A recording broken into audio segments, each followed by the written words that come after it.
Ahmedabad heat action પ્લાનના ભાગરૂપે ભીષણ ગરમીમાં રાહત આપવા માટે એક અનોખી પહેલ કરવામાં આવી છે. Ahmedabad municipal corporation, Ahmedabad municipal transport service અને મહિલા હાઉસિંગ ટ્રસ્ટે સાથે મળીને Lal Darwaja terminus platform number 7 અને 8 પર ભારતનું પ્રથમ કુલ બસ સ્ટોપની શરૂઆત કરી છે. આ નવીન પ્રોજેક્ટ ઉનાળાની ભીષણ ગરમીમાં બસ સ્ટોપ ઉપર મુસાફરોને ઠંડક આપવાની સાથે સાથે તેમની બસની રાહ જોવાની અવધિ વધુ આરામદાયક પણ બનાવવાનો ઉદ્દેશ ધરાવે છે. આ પ્રસંગે અમદાવાદના મેયર શ્રીમતી પ્રતિભાબેન જૈન, એએમસીના ડેપ્યુટી ચેરમેન હેમંત પરમાર, એએમટીએસના ચેરમેન ધરમશીભાઈ દેસાઈ અને મહિલા હાઉસિંગ ટ્રસ્ટના પ્રોગ્રામ મેનેજર દીપિકાબેન વડાગામા ઉપસ્થિત રહ્યા હતા. મારું નામ દીપિકા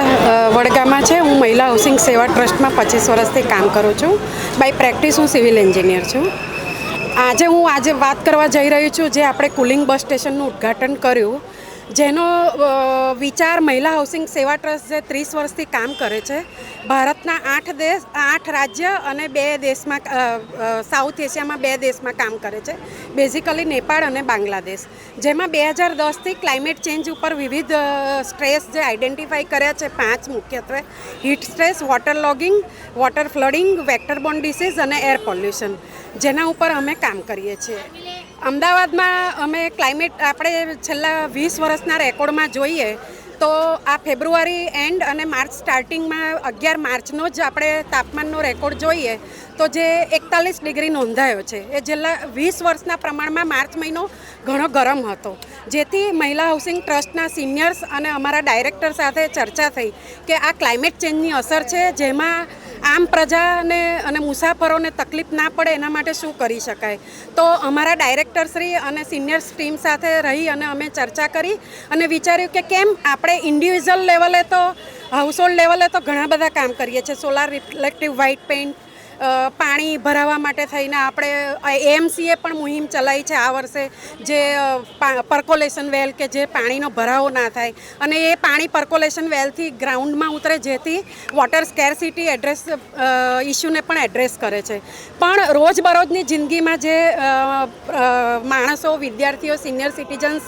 જે કમ્યુટ કરે છે પોતાના ભણતર માટે, ધંધા રોજગાર માટે, તો એમના માટે શું કરી શકાય. તો પછી એક વિચાર આવ્યો કે કેમ આપણે એએમસીને વાત ના કરીએ અને એક પ્લેટફોર્મ આપણે કુલિંગ બસ સ્ટેશન તરીકે પાયલોટ પ્રોજેક્ટ અમલમાં મૂકીએ. આ પછી અમે એએમસીમાં પાંડે સર સાથે અને કોર્પોરેશનમાં પણ અમે senior city engineer Vijaybhai Patel, chairman sir Dharamsinhbhai સાથે અમે આ પ્રોજેક્ટ વિશે ચર્ચા કરી અને બધાને લાગ્યું કે ના, એક આ પાયલોટ પ્રોજેક્ટ કરવા જેવો છે. જેથી હવે હું વાત કરું કે એક પ્રોજેક્ટ કરવો તો બસ સ્ટેશનનો, પણ ક્યાં કરવો ને કેવી રીતે, એટલે એએમટીએસના ટ્રાન્સપોર્ટ ડાયરેક્ટર અને ટેકનિકલ સુપરવાઇઝર સાથે રહીને ચર્ચા કરી અને વસ્તુ એ બની કે આપણા આ લાલ દરવાજામાં ટોટલ 8 પ્લેટફોર્મ છે, પણ અત્યારે જે આપણે પ્લેટફોર્મ કુલિંગ બસ સ્ટેશનમાં કન્વર્ટ કર્યું છે, જેનું મુખ્ય કારણ એ છે કે પૂર્વ દિશામાં સૂરજ ઉગે છે, પશ્ચિમમાં આથમે છે અને એ જ ડિરેક્શનમાં આ પ્લેટફોર્મ આવતું હોવાથી લગભગ 11 થી 5નો જે ટાઈમ છે એ ટોટલી સૂર્યપ્રકાશથી છવાયેલો જ રહે છે. જેથી આપણે આ 7 ને 8 નંબર પ્લેટફોર્મને કુલિંગ સ્ટેશનમાં કન્વર્ટ કર્યું. હવે આ કુલિંગ સ્ટેશનમાં જે ટેકનોલોજી મૂકી છે, હાઈ પ્રેશર વોટર મિસ્ટિંગ સિસ્ટમ મૂકી છે, જે ઇવોપોરેટિંગ કુલિંગ સિસ્ટમ કહેવાય છે, જેમાંથી પાણી પ્રેશર સાથે બહાર આવે છે, ફોગિંગ ક્રિએટ થાય છે અને એ ડ્રોપલેટને 5 માઇક્રોનથી 15 માઇક્રોન સુધીમાં એ તોડે છે, જેથી લોકોને ઠંડક લાગે. આ ઇનિશિયેટિવ એવું ભારતમાં કદાચ કહી શકાય કે પહેલું છે બસ સ્ટેશન કુલિંગ કન્વર્ટ થયું છે અને જેમાંથી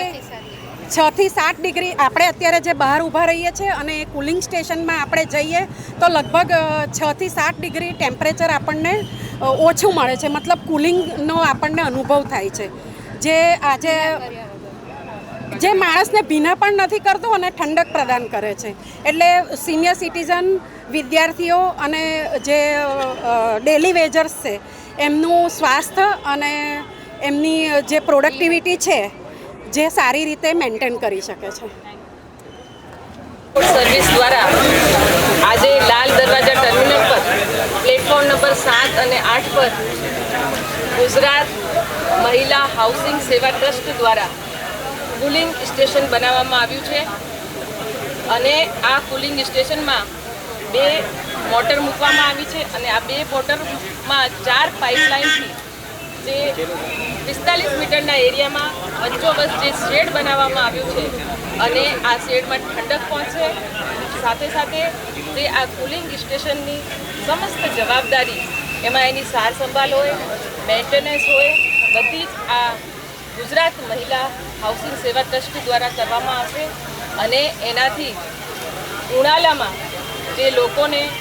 એના આ ઠંડકની નગરજનોને રાહત મળશે અને સાથે સાથે આ કુલિંગ સ્ટેશનના માધ્યમથી જે રાહદારીઓ છે, જે નગરજનો છે, એમને અહીંયાથી જે ગરમીમાં જે લૂનો વિષય હોય છે અને